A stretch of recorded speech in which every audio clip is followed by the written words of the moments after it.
నాన్న నాన్న వద్దు నాన్న, నాన్న వద్దు నాన్న, అమ్మ నాన్న, నాన్న వద్దు నాన్న, నాన్న వద్దు నాన్న, అమ్మా అమ్మా అమ్మా అమ్మా అమ్మా అమ్మా.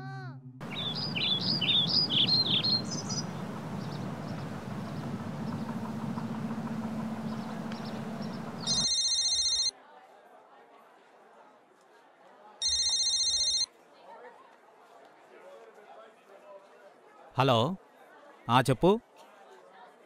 నీకెందుకే, నేను ఎప్పుడైనా తాగుతా, రాత్రి తాగుతా, పొద్దున కూడా తాగుతా, నా ఇష్టమే. అవును, నా ఇష్టమే. సార్ ఇంకా చెప్పండి. నువ్వు ఆగవే. చూడ్డానికి చిన్న పిల్లాళ్ళ ఉన్నావు, ఇక్కడ ఏం పనిరా నీకు? నీ వయసు ఎంతరా? సార్ మీరు ఒక్కరే కాదు సార్, ఇంకా చాలామంది ఉన్నారు. ఫాస్ట్గా ఆర్డర్ చేస్తే వెళ్ళి తెస్తా. సరే, పోయి ఒక హాఫ్ రాయల్ స్టాగు, ఒక బఠానీ ప్యాకెట్ తేపో. సరే సార్. హలో, ఏందే నీ లొల్లి? ఇప్పుడేంటి, స్కూల్ ఫీజే కదా, కడతాలే. ఈ మధ్య నీ రావిడ ఎక్కువైపోతుంది. ఉంటా, నీ పెట్టేయ్. నేను చెప్పిందేంటి, నువ్వు తెచ్చిందేంటి?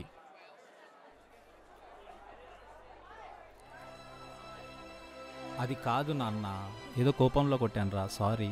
అయినా ఈ వయసులో ఎందుకు పనిచేస్తున్నావమ్మా? అంటే సార్ ఇలా అంటున్నాను ఏమనుకోకండి. మిమ్మల్ని చూస్తే మా నాన్నగారు గుర్తుకొస్తున్నారు. అవునా, ఎందుకు? మా నాన్న కూడా బాగా తాగొచ్చి మా అమ్మని కొట్టేవాడు సార్. నన్ను కూడా కొట్టి మళ్ళీ దగ్గరికి పిలిచి నాతో మాట్లాడేవాడు సార్. కొన్ని రోజుల ముందు మా నాన్న ఫుల్గా తాగొచ్చి మా అమ్మని తోసేశాడు సార్. అప్పుడు మా అమ్మ కాళ్ళు విరిగిపోయింది. మళ్ళీ కొన్ని రోజుల తర్వాత మా నాన్న హెల్త్ బాగాలేక చనిపోయాడు.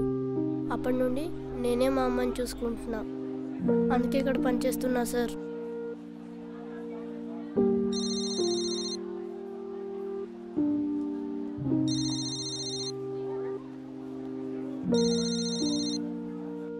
నేను మంచివాణ్ణి, తాగే వాళ్ళంతా చెడ్డవాళ్ళని నేను చెప్పట్లేదు. కానీ మన కోసమే బ్రతికే భార్య, పిల్లలు, తల్లిదండ్రులు ఉన్నప్పుడు మనం వారి కోసం బ్రతికేలా జీవితాన్ని తయారు చేసుకోవాలని కోరుకుంటున్నాను.